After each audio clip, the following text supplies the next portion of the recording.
제가 눈떠보니 선진국이라는 책을 쓴 지가 불과 2년밖에 안 됐습니다. 그런데 지금 눈떠보니 후진국이라는 책을 써달라고 연락을 많이 받고 있어서 제가 죄를 지은 것 같기도 하고 좀 그렇습니다. 제가 오늘 말씀드릴 내용을 준비하면서 DJ가 하신 말씀들을 다시 한번 읽어보는 시간을 가졌는데요. 제가 어렸을 때는 잘 몰랐는데 나이가 들수록 DJ가 얼마나 위대한 지도자였던가 하는 걸 다시 깨닫게 되는 것 같습니다. 그러니까 어릴 때는 제가 뭘 모를 때라 왜 이것도 안 하고 저것도 안 했냐 가벼운 마음으로 이야기를 했었는데 나이가 들어보니까 왜 그거 안 했는지도 알겠고 왜 저거 안 했는지도 알겠고 그 대신에 보통 사람이 할 수 없었던 얼마나 많은 일들을 했던 분인가 하는 것을 새삼 깨닫게 돼서 진짜 우리 역사에 행운이었구나. 우리 민족의 큰 행운이었다는 생각을 하게 돼요. 오늘 드릴 말씀도 이제 그런 내용을 조금 담긴 했습니다만 좀 재밌게 들어주십시오. 이게 너무 옛날 얘기 같긴 한데요. 코로나19 때 이게 미국 월스트리트 저널에서 실은 기사인데 대한민국이 전 세계에서 최초로 팬데믹에서 엔데믹으로 넘어가는 나라가 됐다라는 기사입니다. 이게 보시면 이게 사망자 숫자입니다. 이게 한국이고 이게 미국입니다. 불과 2년 전에 우리나라가 이런 나라였어요. 이게 사망자 숫자인데 이게 대한민국이 이게 2022년도 통계고요. 이게 미국입니다. 그런데 감염자 숫자를 보십시오. 이게 한국입니다. 이게 미국이고요. 기가 막히지 않습니까? 이게 감염자 숫자를 관리했다는 뜻이에요. 전 세계에서 유일하게 대한민국이 사망자 숫자를 유지한 채로 감염자 숫자를 관리해서 전체가 죽지 않고 면역을 갖게 만드는다는 뜻입니다. 무슨 뜻인지 아시겠죠? 네. 대한민국이 한때 이 정도로 관리를 할 수 있는 나라였어요. 좀 소름이 끼치지 않습니까, 여러분? 월스트리트 저널이 이게 말이 되냐 하고 실은 기사예요. 이걸 유지하면서 이렇게 갈 수 있냐, 인간의 탈을 쓰고 이게 마법이 아니냐 하고 월스트리트 저널이 쓴 거예요. 불과 2년 전에 우리나라가 그런 나라였습니다. 한때는 눈떠보니 선진국이었어요. 로이터에서는 어떻게 한국이 코로나 바이러스 진단검사에서 미국을 압도했나. 더 타임즈는 영국의 일본 1등 신문이죠. 한국이 최고의 모델을 제시했다. 한국에게 지속가능한 전략이 있다. 지속가능한 전략이 이겁니다. 지속가능한 전략이 있죠. 한국 코로나19 대응에 가장 성공적인 나라다. 그리고 또 여러분들 지금 기억 안 나실 겁니다. 드라이브-스루 한국에서 만들었던 PCR 진단기법, 이거 한국에서 하는 거예요. 이게 두 개 다 ISO에서 국제표준안으로 채택됐습니다. 2년 전에 우리나라가 이런 나라였어요. 이거 안 차죠? 얼마나 많이 추락했는지 아시겠죠? 이거는 지금도 어느 정도 유지가 되고 있어요. 봉준호가 아카데미 사관왕을 했는데 그 안고가 작품상과 감독상입니다. 그 두 개를 포함해서 사관왕을 했죠. 그 다음에 윤여정 씨가 단역상, 조역상을 받고 BTS, 오징어 게임, DP, 지금 우리 학교는 수리남, K방역, K배터리, K디지털, K반도체, K조선, K국방. 웅크타드가 이제 UN 무역개발기구인데 여기서 1965년 창설한 조직인데 창설 이래 최초로 후진국에서 선진국으로 카테고리를 바꿔준 유일한 나라. 근데 195개국이 저는 만장일치를 해야지 카테고리를 바꿀 수 있는데 195개국이 만장일치로 합의를 해줬는데 여러분 생각해 보십시오. 인류가 지구상에 등장한 이래 전 인류가 만장일치로 합의한 일이 몇 가지 있었을 것 같습니까? 없어요. 거의 없죠. 싸운 일은 많지만 거의 열 손가락 안에 들 겁니다. 전 인류가 만장일치로 합의한 게. 그 중에 하나가 대한민국이 선진국이다를 선포하는 거였어요. 이것도 기억이 나지 않으시겠지만 G7에 초청도 해가지고 가운데 자리를 한국에 앉고 그랬었습니다. 그 일본의 반도체 제재를 우리가 깔끔하게 이겼던 것도 기억하실 거고요. 오퍼레이션 미러클 기억나십니까? 기억 안 나시죠? 저게 굉장히 재밌었던 일인데, 그 아프간 철군할 때 예. 한국하고 일본이 똑같이 수송기를 보냈어요. 똑같이 수송기를 보냈는데 한국은 한 명도 안 빼고 다 실어오고 일본은 딱 한 명 실어왔는데 그게 자기들이 실어오려고 했던 사람 아니었어요. 빈 비행기로 오기 뭐하니까 이 사람 실어가라고 미국 쪽에서 부탁을 해서 한 명 싣고 갔죠. 그게 오퍼레이션 미러클입니다. 예, 이것만 생각하면 속 아프니까. 제가 이제 조금 다른 얘기를 해보겠습니다. 제가 IT 업계에 20몇 년을 일했는데, 그때 제가 굉장히 궁금했던 게, 미국의 실리콘밸리가 세계에서 가장 뛰어난 IT 업체들이 모여있는 데니까, 구글이다, 애플이다, 페이스북이다, 지금 챗GPT 나온 오픈 AI다, 마이크로소프트다, 전부 다 미국에 있지 않습니까? 그래서 미국의 IT는 대체 왜 저렇게 발전을 했을까? 세계를 지배하듯이 이끌고 있을까를 너무 궁금했어요. 그리고 제가 IT 업계에서 전문 경영인을 20몇 년을 했으니까 저한테는 그쪽 비밀을 캐내는 게 하나의 화두였습니다. 저 비밀을 알아내면 우리도 미국처럼 실리콘밸리처럼 세계적인 산업으로 발전시킬 수 있지 않겠느냐. 그렇게 해서 저한테는 이쪽의 비밀을 알아내는 게 가장 큰 화두이자 숙제였거든요. 그래서 20년 넘게 이 비밀을 풀기 위해서 일을 했습니다. 그래서 알아챈 것에 대해서 제가 설명을 좀 드리겠습니다. 이게 이제 한국의 IT가 어떻게 발전해야 되는가 하고 연결이 되어 있기 때문에 제가 맨 처음 알아냈던 게 구글하고 페이스북, 애플, 넷플릭스, 트위터 같은 데 공통점이 업무 지시가 없다는 거였어요. 저는 이게 굉장히 신기했습니다. 조직마다 팀장도 있고 본부장도 있고 임원도 있고 사장, 부사장도 있는데 업무 지시가 없으면 본부장은 뭐 하지?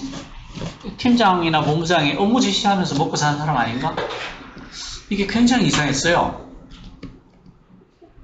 그래서 알게 된 바를 제가 이제 말씀을 드립니다. 나중에는 제가 이 친구들의 비밀을 어느 정도 깨닫고,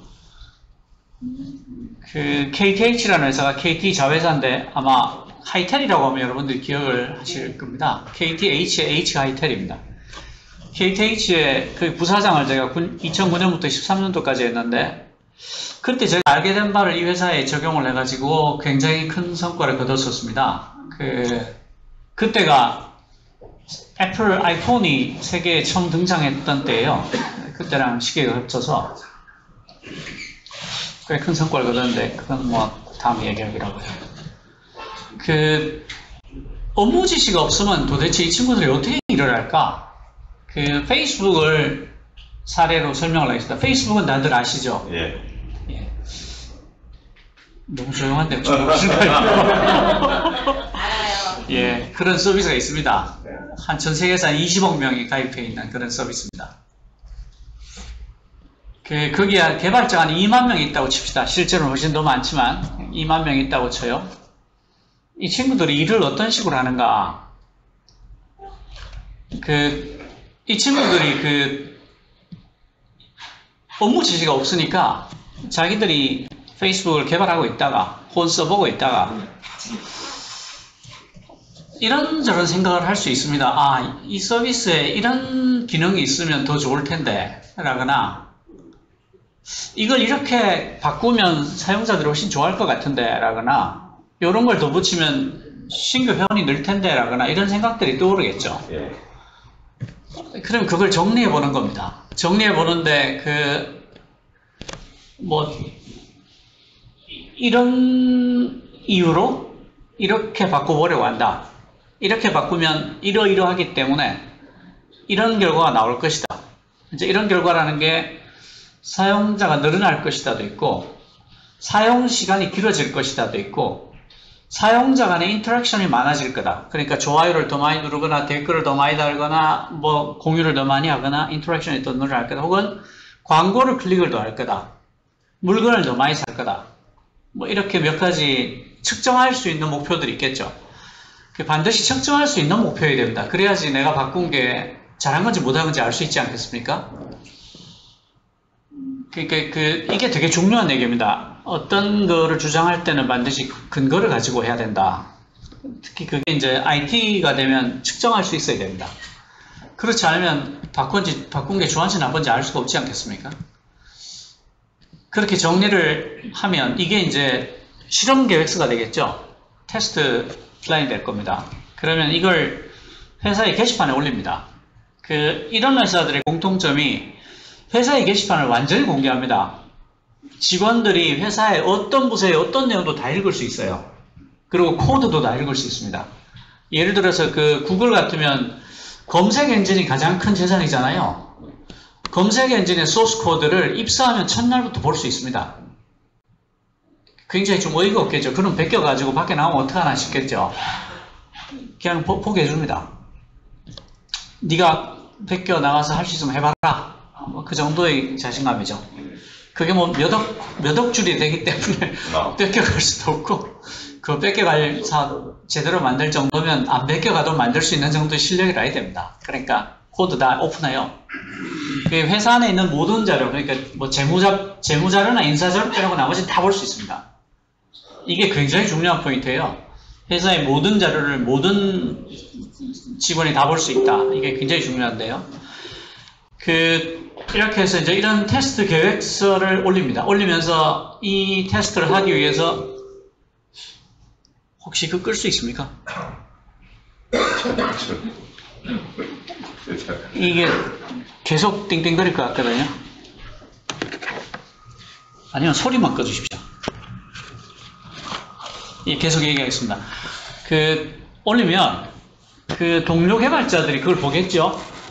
열어서 볼 겁니다. 열어서 보면 계획서를 봅니다. 그러면 어떤 사람은 야, 이거 말 되는데 이거 될 것 같다 하는 사람도 있을 거고, 이거 내가 원래 생각해오던 거다 라고 하는 사람도 있을 거예요. 아니면 말이 되는 소리를 해라 이러면서 받는 사람도 있겠죠. 근데 이거 말이 되는데 라거나 이거 내가 생각해왔던 것 때 하는 사람들이 있을 거예요. 그 사람들은 뭘 보냐 하면 이 사람이 누군지를 봅니다. 이 사람에 관한 자료도 다 열려있기 때문에 이 사람이 짠 소스 코드를 열어볼 수 있습니다. 소스 코드를 열어보면 자기들끼리는 개발자들이니까 서로 실력을 알겠죠. 야, 이거 내가 발로 짜도 이거보다 낫겠다 할 수도 있을 거고, 이거는 코드가 아니고 시다 이럴 수도 있을 거예요. 그러니까 내가 발로 짜도 좋겠냐 하는 사람은 거기서 끝이에요. 닫고 그만두겠죠. 근데 이건 소스 코드가 아니다 시다 이렇게 깔끔하고 간결하게 짤 수가 있나 하는 사람은 이 사람의 커리어를 봅니다. 그러니까 이 사람이 어떤 프로젝트를 냈고 성공 실적이 있는지 실패한 것만 있는지를 다시 봅니다. 그렇게 해서 소스 코드도 시처럼 깔끔하고 간결하고 내가 짠 것보다 훨씬 낫고 그동안 해왔던 프로젝트도 성공 확률이 꽤 높으면 어떻게 되겠습니까? 야, 이 친구, 그러니까 나는 이미 이 프로젝트의 뜻에 대해서 동의를 한 상태죠. 그러니까 더 열어봤겠죠. 이 프로젝트가 성공할 것 같다라고 동의를 한 상태에서 자료를 찾아봤는데 이 친구가 코딩도 나보다 잘하고 그동안 프로젝트도 성공한 이력이 많아. 그러면 어플라이를 합니다. 지원을 해요. 나 이거 같이 하고 싶다. 원래 이제 같이 할 사람을 구하는 거였으니까. 근데 이 사람이 코드도 굉장히 잘 짜고 그동안 성공한 이력도 많으면 지원자가 굉장히 많겠죠. 그러면 이 사람이 지원한 사람들 데리고 어떤 짓을 하겠습니까? 그 사람들 코드를 다 보겠죠. 코드를 다 보고 그 사람들이 이력을 보겠죠. 그렇게 해서 이제 이 사람이 실력이 아주 좋으면 개발자를 뽑을 수가 있어요. 가려서. 그래서 이제 팀을 만들었습니다. 그럼 만들면 뭐 하냐? 그냥 테스트 합니다. 어떤 승인이나 결제 절차도 필요 없어요. 왜 승인이나 결제 절차 없이 바로 테스트를 할 수 있냐? 회원이 한 20억 명쯤 된다고 했잖아요. 네. 그 중에 0.01%나 0.001%에 대한 테스트는 동의나 승인 없이 할 수 있습니다. 이만큼에 대해서 하는 거니까. 이렇게 일을 하면 굉장히 좋은 점이 있는데요. 원래의 서비스는 돌아가고 있지 않습니까? 그리고 0.001%에 대해서 내가 시도한 새로운 게 나가고 있죠. 그럼 실시간으로 이게 비교가 됩니다. 그렇겠죠? 이걸 A-B 테스트라고 하는데, 그 실시간으로 내가 실험을 하자 말자 내가 한 게 좋은 건지 나쁜지가 드러나요. 근데 그 좋은 확률이란 게 통계적으로 유의미해야 됩니다. 그러니까 일정 퍼센트를 넘어가야 돼요. 그러니까 왜 오차 범위를 넘어서야 돼요. 왜 95% 플러스 마이너스 5% 이런 말 많이 보시죠. 거기서 말하는 플러스 마이너스 5%가 오차 범위입니다. 통계적으로 아무 일이 없어도 그렇게 뛸 수 있다라는 범위가 플러스 마이너스 5%예요. 그러니까 그것보다 더 뛰어난 성과가 나와야 내가 한 테스트가 유의미해지는 겁니다. 근데 그렇게 해서 이제 실험을 했는데 결과가 굉장히 유의미하게 나왔어요. 그냥 한 10% 정도 더 뛰어나요. 그러면 내 테스트 결과 리포트를 내가 이렇게 가설을 세우고 이런 코드를 이렇게 짜서 이런 서비스 테스트를 만들어서 적용을 했는데 결과가 그 당시에 똑같이 서비스하고 있던 본 서비스보다 10% 혹은 15% 좋게 나왔다. 그 결과를 게시판에 올리고 그 다음 테스트를 또 하면 됩니다. 여기도 어떤 승인 절차도 필요 없어요. 그러니까 똑같은 규모인데 다른 대륙에 혹은 다른 나라에 있는 똑같은 코호트의 사용자를 대상으로 해보거나 아니면 규모를 더 키우거나 혹은 다른 코호트를 대상으로 하거나 정해서 하면 됩니다. 그렇게 해서 두 번째 테스트를 통과하면 그 결과를 리포트로 올리고 세 번째 테스트로 하면 됩니다. 세 번째는 규모를 더 키우겠죠. 그렇게 해서 언제까지 하느냐? 전체 서비스에 다 적용할 수 있을 때까지 합니다. 그러면 어떻게 되는가? 회사에서 아무도 업무 지시를 하지 않았고 아무도 결제를 받지 않았고 아무도 승인을 하지 않았는데 엄청나게 성공한 개혁이 일어난 거예요. 이건 실패할 수가 없어요.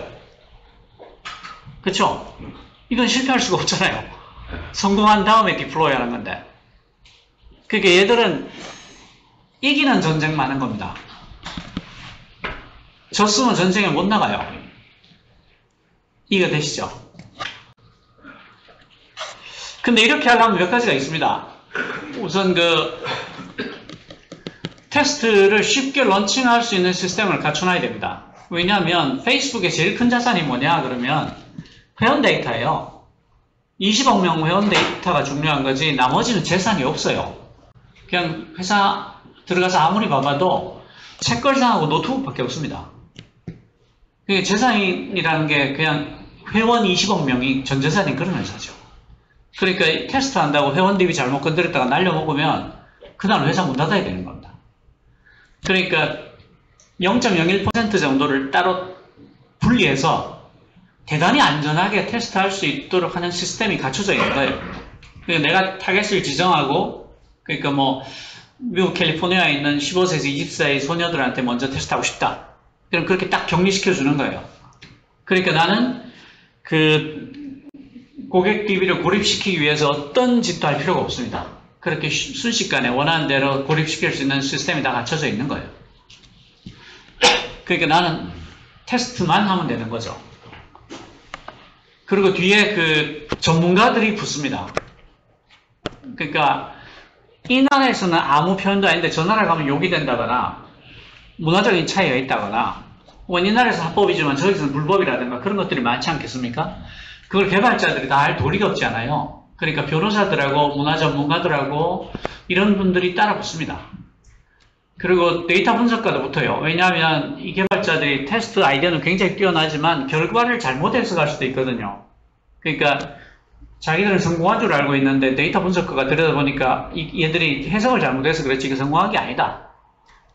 이럴 수도 있잖아요. 그러니까 그런 전문가들이 붙습니다. 그러니까 제대로 된 인프라를 제공하는 겁니다. 내가 어떤 업무 지시도 어떤 결제도 승인도 하지 않지만 테스트를 할 수 있는 모든 인프라를 제공하는 거예요. 예를 들어서 그 소스 코드를 누구나 들어가서 들여다볼 수 있게 해주는 거. 이것도 굉장한 거죠. 그런 정책이 있어야 되고 그런 자신이 있어야 되고 그 소스 코드를 저장하는 공간이 오픈돼서 있어야 되는 거죠. 그리고 이 사람의 한 일들을 누구나 들여다볼 수 있게 뒤에 시스템을 갖춰놔야 되는 거죠. 그러니까 모든 사람들이 회사의 모든 데이터를 다 들여다봐도 괜찮다라고 하는 기업 문화와 자신감이 있어야 되는 거죠. 다 보여주면 어떡할 건데? 그거 다 다운로드 받아서 내가 경쟁사로 이직하면 어떡할 건데? 아, 그러세요? 이 정도의 자신감이 있어야 되는 거죠. 그리고 그런 데이터들이 우리의 경쟁력이 아니다. 그렇게 일할 수 있는 문화가, 기업 문화가 우리 경쟁력이다라는 것을 이해하고 있어야지 이런 일을 할 수 있는 겁니다. 그러니까 모든 사람이 모든 데이터에 자유롭게 접근할 때 가장 큰 힘이 나온다라는 걸 이해할 수 있어야 이런 일을 할 수 있는 거죠. 우리나라의 많은 기업들하고 많이 대비가 되죠. 선생님, 저런 식의 업무 개발 방식이나 이런 프로그램 그런 데 대한 어떤 명칭이나 뭐 이런 게 있습니까? 문화? 질문을 제가 끝나고 받겠습니다. 아, 좋습니다. 이런 거에 대한 문화가 있습니다. 나중에 설명을 드리겠습니다. 근데 이렇게 하려면 비전을 공유해야 됩니다. 우리가 어디로 가고 있고 뭘 하려고 하는지를 공유하고 있어야 이 사람들이 자유롭게 실험을 해도 그게 우리가 나아가는 방향으로 일치할 거 아닙니까? 그래서 구글도 그렇고 페이스북도 그렇고 일주일에 한 번씩 전 직원들을 모아놓고 CEO가 혹은 창업자가 그 회사의 업무 보고를 합니다. 회사의 업무 보고를 하고 전 직원한테서 아무 질문에 답았습니다. 그 질문에 대해서 대답을 합니다. 이걸 올라인즈 미팅이라고 하는데요.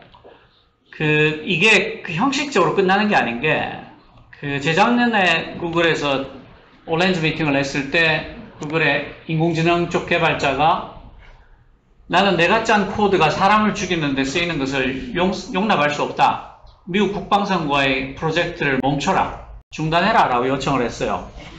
이 오렌지 미팅에서. 그리고 구글의 거의 대부분 AI 쪽 있던 개발자 거의 대부분이 거기에 동의를 했습니다. 그래서 구글이 결국 미국 국방성과의 계약을 취소했어요. 그러니까 이 온라인 미팅이 그만큼 살벌하게 이루어지는 겁니다. 왜냐하면 이 친구들은 실력이 있으니까 어디든지 스카우트해서 갈 수 있거든요. 그러니까 나이가 잘리면 끝인데 이런 사람들이 아니니까 굉장히 자유롭게 얘기를 할 수 있는 거예요. 근데 그만큼 살벌하게 오렌지 미팅을 매주 하고 있기 때문에 지금 회사가 어디로 향하고 있는지, 회사가 어떤 가치를 지향하고 있는지를 모든 직원들이 알고 있습니다. 그러니까 영어로는 on the same page라고 하잖아요. 같은 페이지를 같이 읽고 있는 겁니다. 그러니까 어떤 업무 지시를 하지 않아도, 어떤 승인을 하지 않아도 이 양반들이 자기들이 공유하고 있는 비전을 위해서 우리는 어떤 가치를 만들고 있다는 걸 아니까 그쪽에 부합하는 테스트를 하는 거죠. 그리고 서로 그게 어울리지 않는 프로젝트를 누가 올리면 같이 할 사람들을 모을 수가 없을 겁니다. 왜냐하면 글로 가면 인센티브를 못 받는다는 걸 아니까. 삽질이라는 걸 아니까 안 가겠죠. 그러니까 이 사람, 실리콘밸리의 굉장히 유명한 모토가 fail fast, fail often입니다. 빨리 실패하고 자주 실패해라. 제가 처음에 이 말을 들었을 때는 농담인 줄 알았어요. 그리고 이 사람들이 프로젝트 실패하면 파티를 열어줍니다. 근데 이 회사들이 반드시 요구하는 게 있습니다. 포스트 모템 리포트예요. 포스트 모템 리포트가 뭐냐면 내가 어떻게 실패했는지를 정리해서 보고하는 거예요. 프로젝트가 실패하면 반드시 포스트 모템 리포트를 쓰게 하는데 사실은 저런 테스트의 한 99%가 실패합니다. 왜 그런가 하면 페이스북이 지난 십수년간 저런 테스트를 통해서 만드는 회사 서비스거든요. 그러니까 겉보기는 허술해 보여도 굉장히 단단한 서비스입니다. 어마무지하게 단단한 서비스예요. 그러니까 대부분의 테스트가 실패를 해요. 대부분의 테스트가 실패를 하는데 가령 2%가 성공을 한다고 칩시다. 98%가 실패하고. 그러면 10,000개 2%면 20개인가요? 그죠? 200개죠. 200개잖아요. 그죠? 그럼 2%면 400개죠. 그러니까 2%만 성공하면요. 1년에 400개의 엄청나게 성공적인 혁신이 페이스북에 일어나는 겁니다. 여러분들이 IT 쪽 서비스를 해보신 분들이면 400개가 얼마나 대단한 건지 아실 텐데. 그 카카오나 다음에서 성공적인 혁신을 1년에 몇 개쯤 하고 있을 것 같습니까? 네이버나. 제가 장담하건대 10개가 안 될 겁니다. 근데 이쪽은 심지어 성공해야지 나가지 않습니까? 이기야지 전쟁을 시작하잖아요. 압도적으로 이긴 전쟁 400개, 전투 400개가 해마다 일어나는 그런 조직이라는 뜻입니다.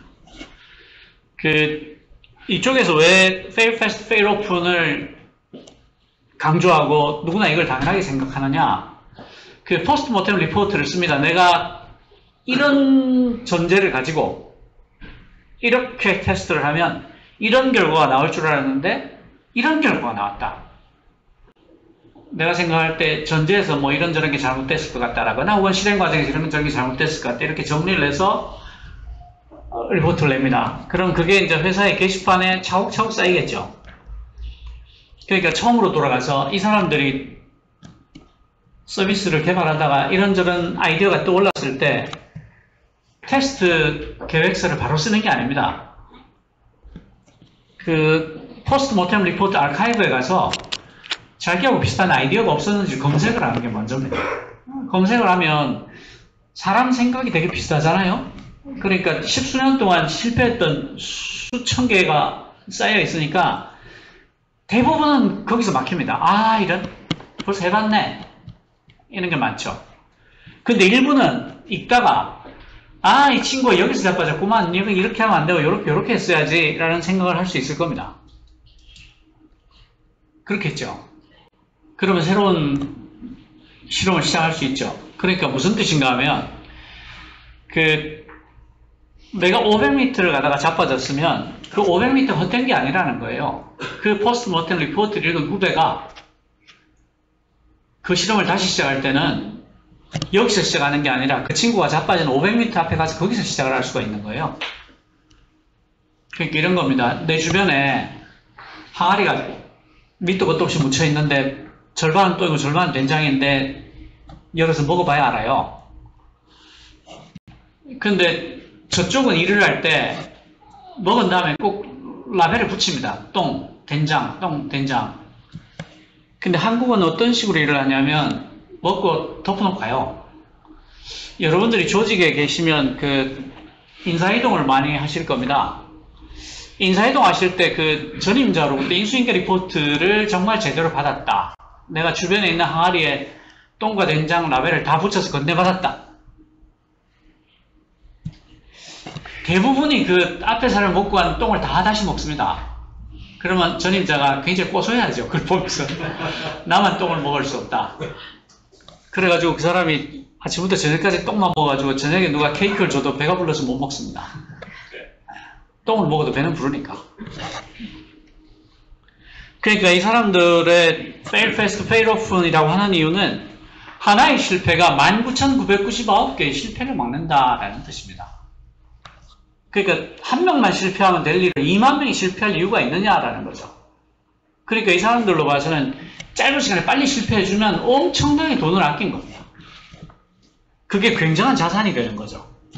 왜냐하면 19,999명이 다시는 똥을 안 먹게 됐잖아요.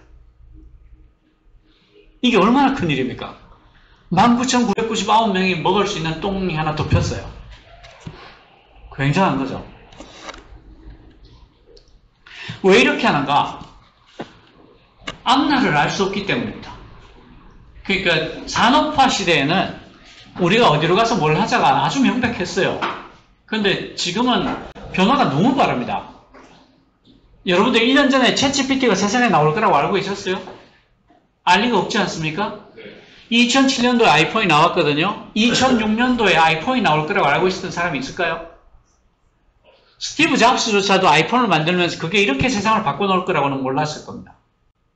뭐, 꽤 괜찮은 물건 만들었지 정도로 생각은 했겠죠. 그러니까,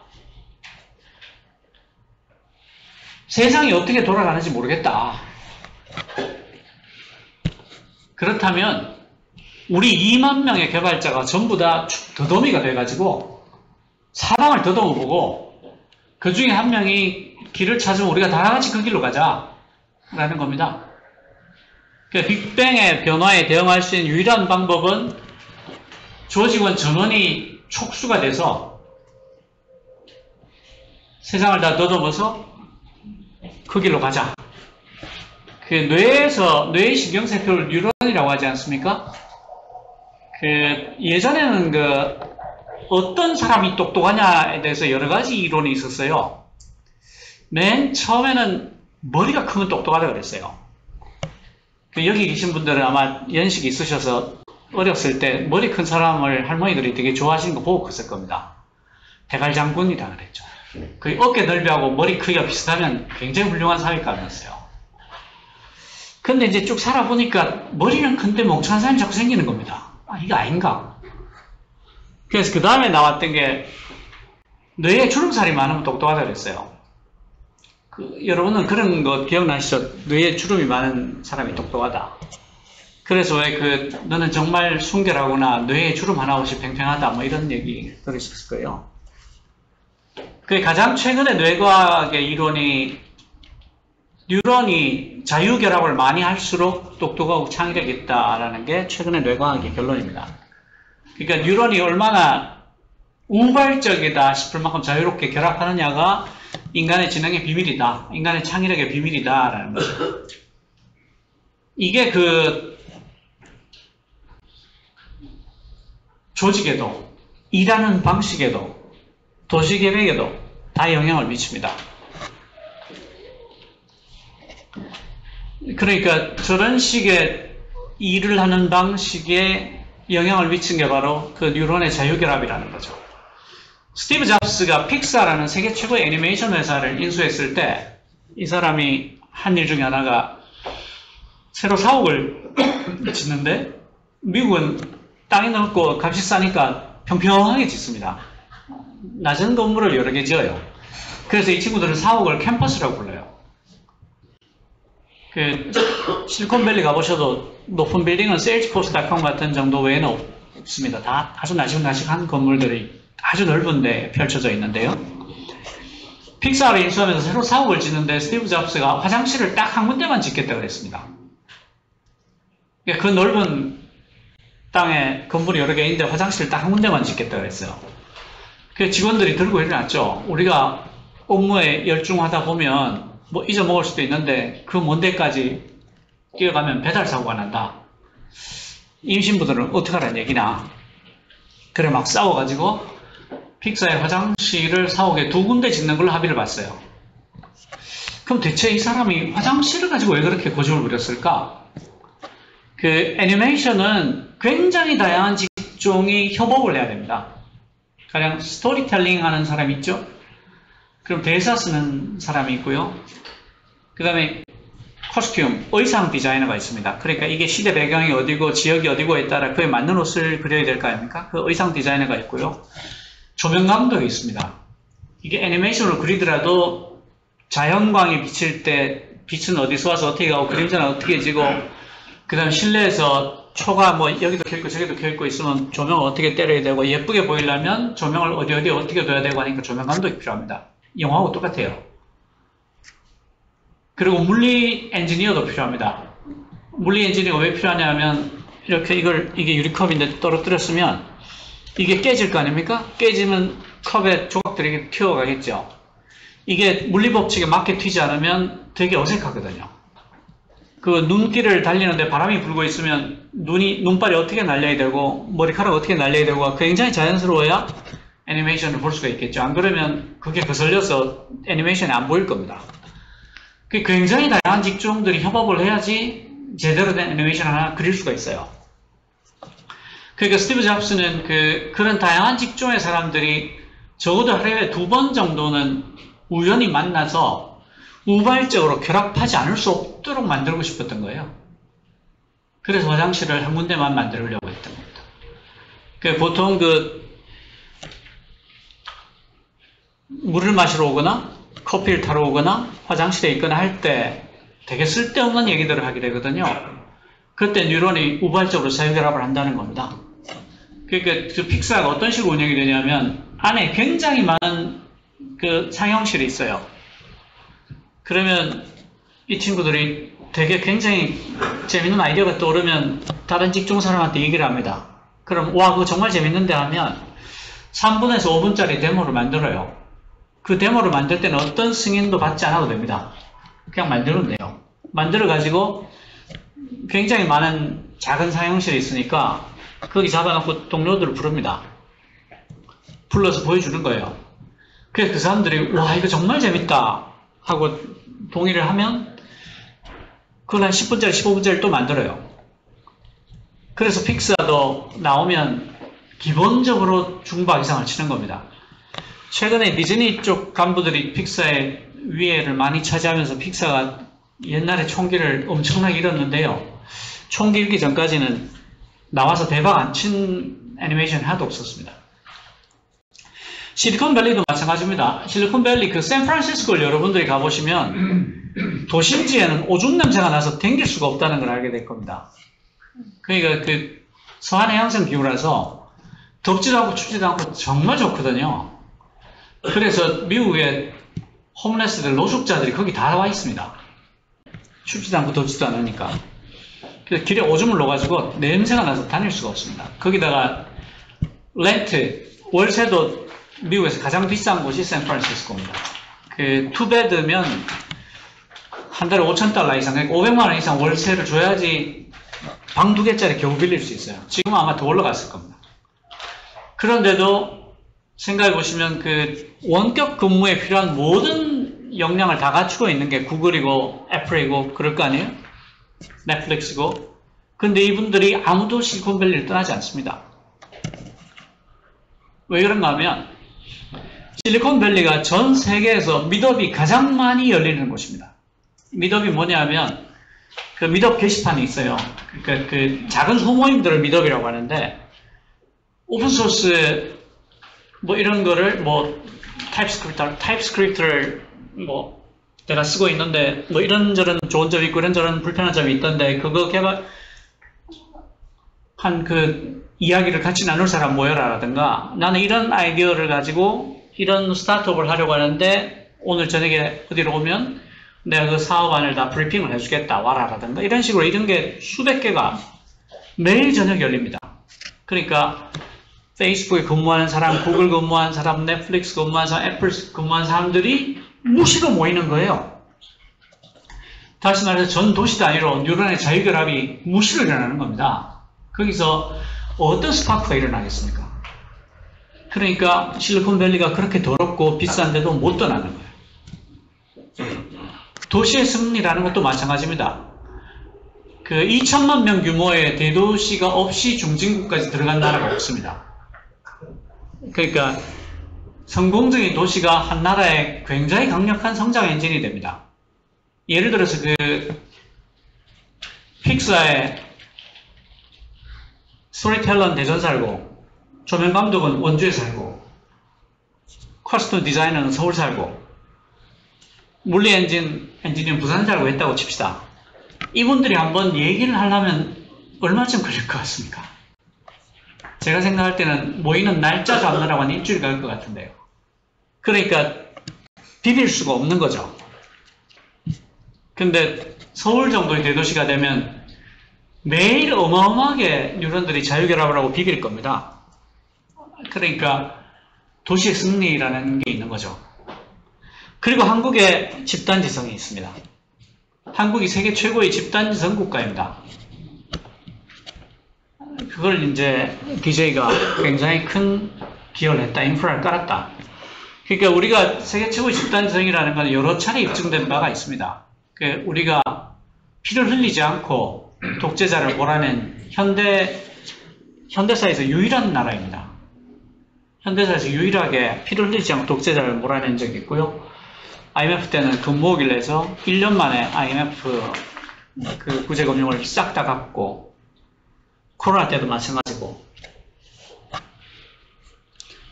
그러니까 뉴런의 자유결합이 세계에서 가장 활발한 나라 중에 하나가 대한민국이다. 그 DJ가 그 파이낸셜 타임스 주최로 서울 경제국제회의 연설, 그러니까 DJ 초창기 초기에는요, IMF 구제금융기였기 때문에 해외 투자를 유치하기 위해서 정말 엄청나게 애를 썼던 때입니다. 사방에 부른 데는 다 가가지고 여기가 왜 투자할 만한가를 정말 미친 듯이 세일즈를 했어요. 이게 파이낸셜 타임스에서 이제 서울에서 서울경제국제회의를 주최해줬습니다. 그래서 해외 투자자들이 많이 왔죠. 여기에서 이제 그 DJ의 유명한 철학이죠. 싱가포르의 리콴유하고 대비되는, 리콴유를 완전히 부정하는, 실제로 리콴유는 작은 도시국가의 대표이기 때문에 그 사람의 말을 부정하기 위해서는 우리 정도 되는 사이즈가 반대되는 이야기를 확실히 이겨버리면 리콴유가 거지 같은 얘기를 했다는 게 입증이 되죠. 그걸 입증한 사람이 DJ입니다. 경제 성장을 위해서 민주주의를 희생할 수 있다는 아시아의 도구말을 한 번도 인정한 적이 없습니다. 그 권위주의적 관치경제가 결국 따져보면 정경유착, 관치금융, 부정부패 곳곳에 누리게 했고, 이렇게 되면 어떻게 되냐면요, 뉴런의 자유결합이 막힙니다. 뉴런이 자유결합할 수가 없어요. 곳곳에 이렇게 카르텔을 쳐놓고 자기들끼리만 결합하고 있으니까, 개발자가 2만 명이면 그 중에 2, 30명이 자기들끼리 모여서 뭘 하고 있으니까 뉴런의 자유결합이 다 막혀있는 상태가 아니에요? 그런 거잖아요. 그러니까 꽤 성장하는 것처럼 보이지만 사실은 정경유착, 관치금융, 부정부패, 비효율, 비능률이 나타날 수밖에 없었다라고 말씀하시는 거죠. 민주주의가 행해졌다면 정경유착, 관치금융, 재벌의 선단식 경영, 부의 불공평한 집중 등이 행해질 수 없을 거다.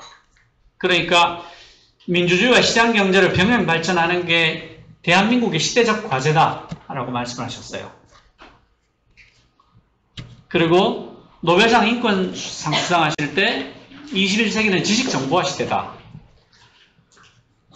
부가 급속히 성장하는 시대인데 동시에 부의 편차가 심화돼서 빈부격차가 급격히 확대되는 시대이기도 하다. 그러니까 IT 발전이 반드시 좋기만 한 건 아니다라는 거 이때 이미 말씀을 하셨어요. 정보화에서는 새로운 현상인 소외계층, 정보격차, 이게 우리가 요즘 얘기하는 디지털 리터러시, AR 리터러시라는 게 그런 뜻이죠. 그리고 21세기는 벤처기업의 시대다. 정경유착과 관치금융이 세상을 지배해왔다. 기술력과 창의력이 그 두 마구니에서 질식되어 왔다. 무슨 뜻인가 하면 뉴런의 자유결합이 억제되어 왔다. 그런 뜻이고, 그 뉴런이 뭡니까? 작은 벤처기업들이 수십 개, 수만 개, 수십만 개가 활발하게 움직이는 게 뉴런이 자유결합할 수 있는 토당을 만들어주는 거죠. 그리고 그 마지막 문장을 보시면 벤처기업이 성장하기 위해서는 고급 두뇌 확보도 중요하지만 그 두뇌를 살아 움직이게 할 수 있는 사회 시스템이 더 중요하다. 너무 훌륭한 말씀 아닙니까? 투명하고 개방된 경제 시스템을 목표로 하고 있는 한국의 경제개혁이 벤처기업이 번창할 수 있는 기름진 토양을 제공해 줄 거다. 이게 아까 제가 말씀드린 그겁니다. 뉴런의 자유결합. 이걸 국가 사회가 안에서 해보자 라고 말씀을 하신 거죠. 그렇게 해서 어떻게 되냐, 그리고 좋은 일본 문화를 받아들이자 라고 했어요. 이때가 일본 만화, 일본 드라마, 일본 풍 노래가 한국을 지배하고 있을 때입니다. 여러분 그때 만화방 가보셨으면 아시겠지만 전부 일본 만화 베낀 거, 노벨 뭐 2세랄, 바벨탑이랄지 뭐 노벨 2세랄지 뭐 아톰, 황금박쥐, 그다음에 요괴인간, 이런 게 다 일본 만화 아닙니까?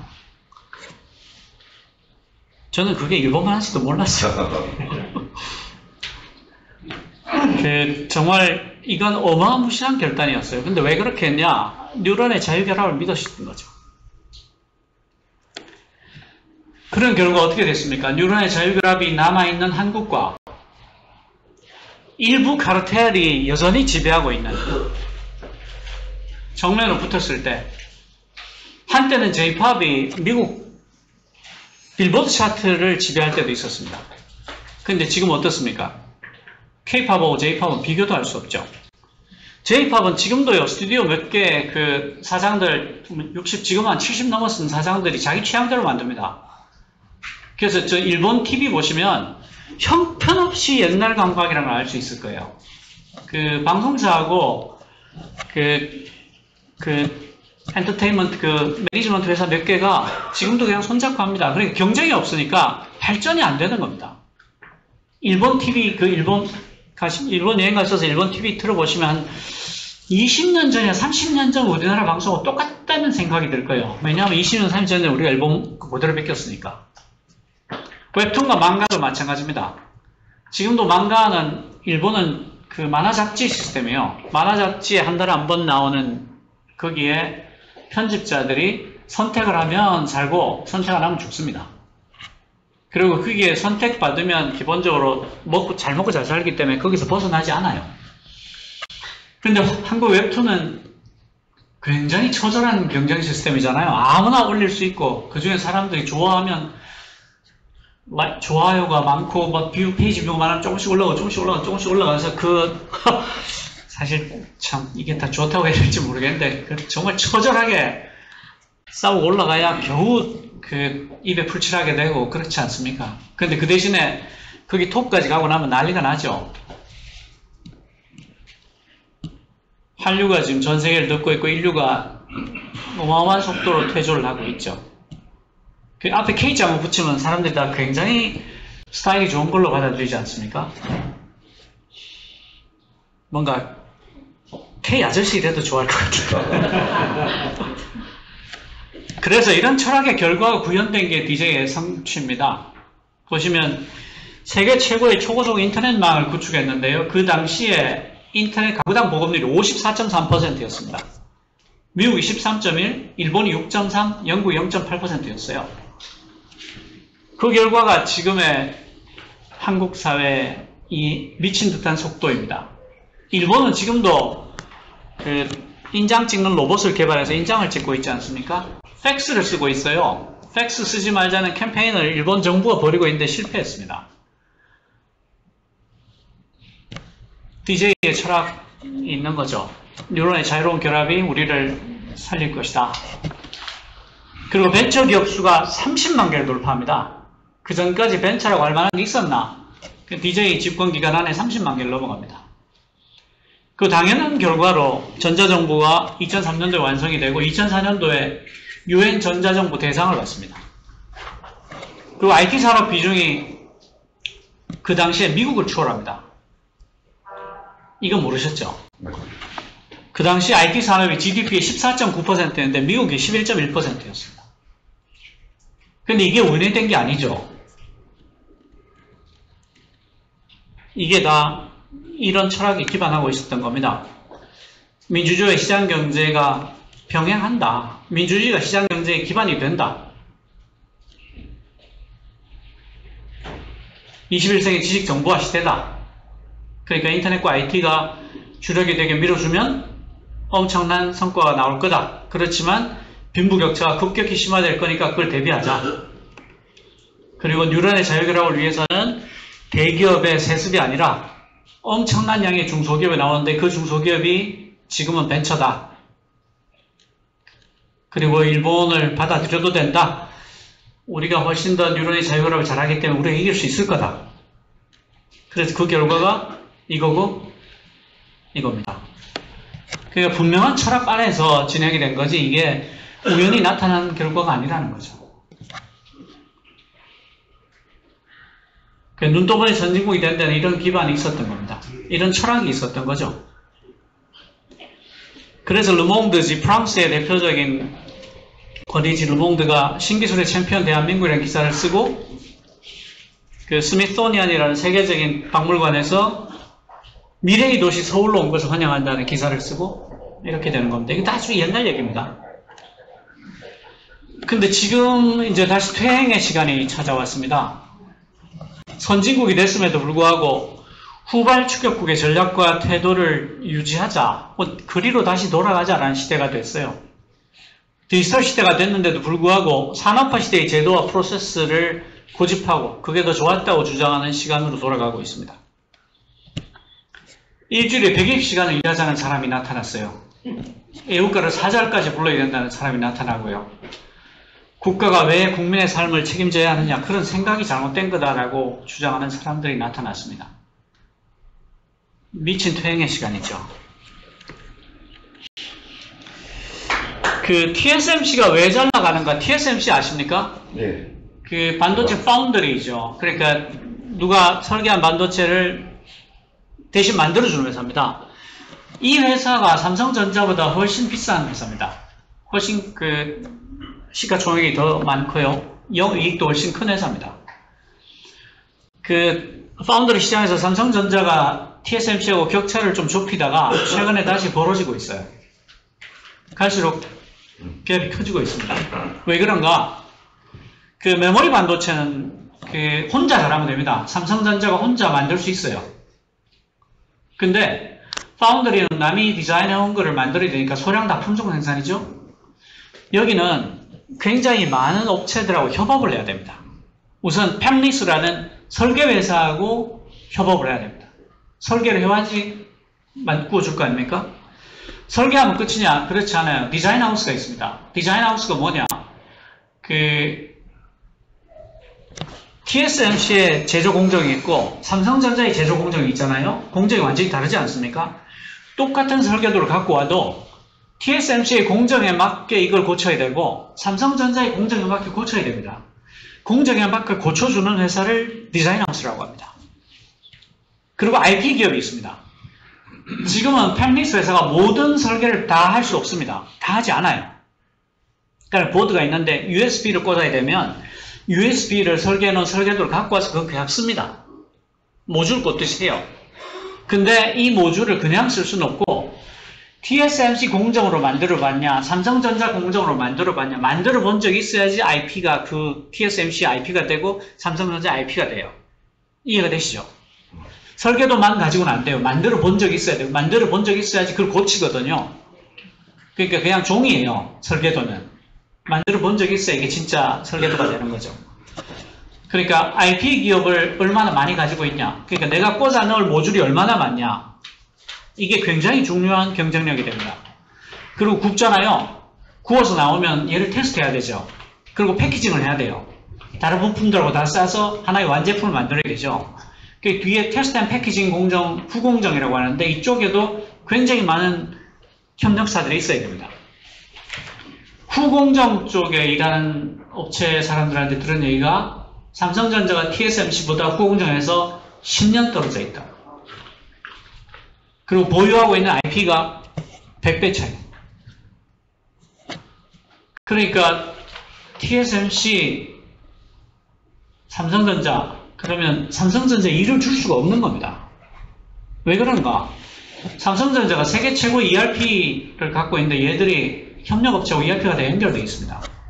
그래서 협력업체의 장부를 다 들여다봅니다. 실시간으로. 그래서 연말에 사업계획서를 짤 때요. 협력업체의 영업이익률을 정해줍니다. 당신들 내년에 3%만 하소. 거절도 못해요. 그러니까 협력업체가 아무리 혁신을 한들 TSMC 협력업체 혁신을 하면요. 이익률이 20% 30% 올라갈 거예요. 그렇잖아요. 근데 삼성전자 협력업체라면요. 혁신을 하면 영업이익률을 깎아요. 어휴 씨발 돈 많이 벌었네. 형 돈 많이 벌으셨어요? 차 뽑겠네. 형 내년엔 3%만 써. 이래 되는 거예요. 그러니까 내가 애를 쓰면 애를 쓸수록 벌을 받는 거죠.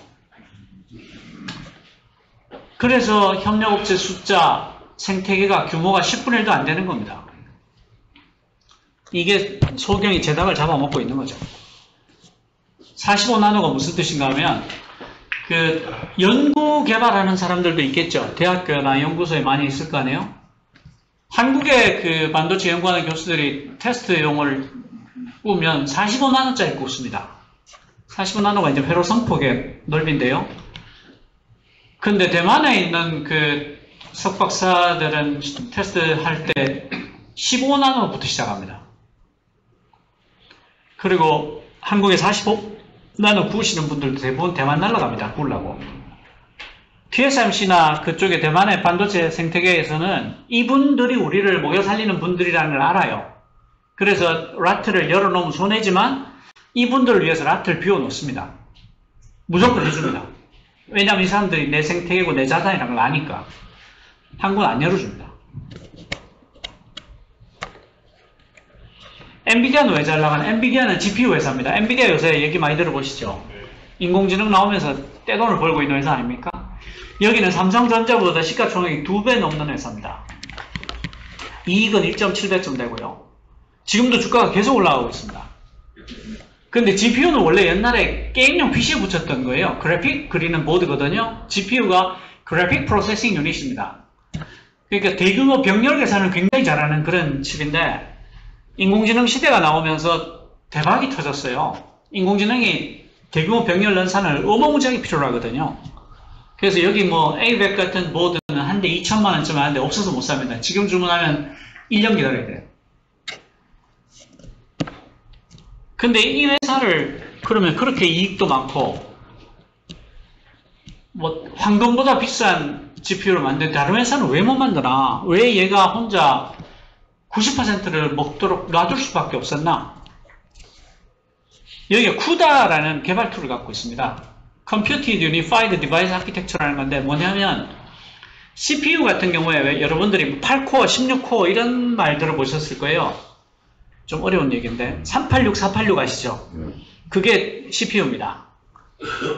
386 같은 경우는 이제 썩어서 쓰지도 못하는데 제가 386입니다. 메모리도 요만해가지고 사람 이름 들으면 얼굴 기억 안 나고 얼굴 보면 이름 기억 안 나고 막 그럽니다. 근데 그 CPU는 8코어, 뭐 8코어, 16코어라는 게 CPU 8개를 묶어서 하나처럼 동작하게 만들었다. 16코어는 16개를 묶어서 하나처럼 동작하게 만들었다. 이런 거예요. 근데 GPU는 기본적으로 몇천 코어입니다. 몇천 개의 GPU를 묶어서 하나로 돌아가게 만드는 거예요. 그러니까 이 하드웨어를 직접 다루려면 몇천 개의 GPU의 일을 똑같이 할당했다가 똑같이 거둬와야 돼요. 그러니까 하드웨어를 직접 다뤄야 되죠. 뭐 그래 힘든 일 하려고 하십니까? 하고 하드웨어를 다루는 것을 쉽게 할 수 있게 만들어준 개발 툴이 CUDA입니다. 그래서 Computed Unified Device라는 이름이 붙은 거예요. 그래서 전 세계적으로 AI 관련한 개발 툴들이 전부 다 CUDA 위에서 돌아갑니다. 구글의 TensorFlow나 페이스북의 파이토치 이런 메이저 개발 프레임워크가 전부 다 CUDA 베이스로 돌아가요. 그러니까 그 GPU를 직접 다루는 것을 CUDA에다 맡기고 위에 소프트웨어 오퍼레이션 쪽만 자기들 하는 거예요. 그러니까 엔비디아의 GPU 말고 경쟁사의 GPU를 쓰고 싶어도 선생님 그러면 GPU 몇천 개짜리 선생님 직접 다 다루시려고 하십니까? 이렇게 되는 거예요. 개발 툴 몇천 개가 다 CUDA 위에서 돌아가니까 이걸 쓰고 싶으면 그 몇천 개를 내가 나 새로 짜야 돼요. 근데 내가 그거 짜는 사람이 아니잖아요. 나는 인공지능 하는 사람이지. 그러니까 이게 성능이 설사 30% 뛰어나다고 해도 그 30% 뛰어난 시간이 이 몇천 개를 갖고 와 새로 짜는 시간에 다 지나가 버리는 거야. 지워져 버리는 거죠. 그러니까 얘가 엄청난 지배력을 갖게 되는 거죠. 그런데 이 양반이 게임용 PC에 팔 때부터 CUDA를 개발했습니다. 몇 년 동안 돈을 엄청 까먹었어요. 이거 개발한다고. 직원들이 그렇게 반대하는데 계속 고집을 했습니다. 개발자들한테는 개발 툴을 줘야 된다. 고집을 했어요. 그래서 엄청난 생태계가 엔비디아 GPU 옆에 뿌려진 겁니다. 애플도 마찬가지입니다. 애플이 그 새로운 제품 내놓을 때 2번 발표합니다. 첫 번째는 개발자들한테 먼저 발표를 해요. 우리가 몇 달 뒤에 이런 거 나올 텐데 하고 다 공개합니다. 그 여러분들이 애플에서 새 폰 내놓으면 한국 신문들이 항상 하는 말이 있어요. 뭔지 아세요? 혁신은 없었다. 이 자식들이 2009년부터 지금까지 혁신은 없었다 그러고 있습니다. 정말 어지간한 놈들이에요, 진짜. 왜 혁신이 없었던 것처럼 보이냐면 이 양반들이 폰을 발표하기 몇 달 전에 OS를 먼저 발표해서요. 다 공개합니다. 거기에서 새로운 게 다 나오거든요. 그러고 나서 폰 내놓으니까 몇 달 전에 봤던 걸 다 보는 거예요. 그러니까 기자들이 볼 때는 혁신이 없는 것처럼 보이는 거죠. 근데 왜 그럼 몇 달 전에 까냐? 개발자들한테 보여줘야 됩니다. 그래야지 셀폰 나올 때 거기에 맞춰서 애플리케이션들이 쫙 나올 거 아닙니까? 그래서 애플은 개발 통합하기 엑스코드, 프로그램 언어 스위프트, 3D 렌더링 엔진, 리얼리티 킷, 그 다음에 장애인 이용을 위한 접근성 요소인 비전 OS SDK 이런 걸 다 공개하는 겁니다. 무료로. 몇 달 전에 다 공개 문서까지 굉장히 깔끔하게 갖춰져 있습니다. 그리고 앱스토어에 올리면 매출이 70% 그냥 주잖아요. 이게 뭡니까? 생태계를 만드는 겁니다. 그러니까 TSMC가 어마무지한 생태계를 만들었죠. 엔비디아가 엄청난 생태계를 만들었죠. 애플이 엄청난 생태계를 만들었죠. 그리고 봅시다. 어떻게 됐습니까? 생태계를 하나도 안 만들고 있고 ERP 연동해가지고 영업이익률까지 지가 지정해서 주는 회사가 어떻게 되고 있습니까? 조선소는 어떻습니까? 생태계를 어떻게 만들었어요? 조선소 용접이 용접의 최고봉이거든요. 그 사람들 어떻게 했습니까? 다 하청회사로 집어넣고 다 두드러 패고 700억 손해배상 소송 걸었죠. 그래서 어떻게 됐습니까? 정말 잘 먹고 잘 살게 됐습니까? 아닙니다. 이렇게 됐습니다. 이 녀석들이 지금 무슨 짓 하고 있는 겁니까?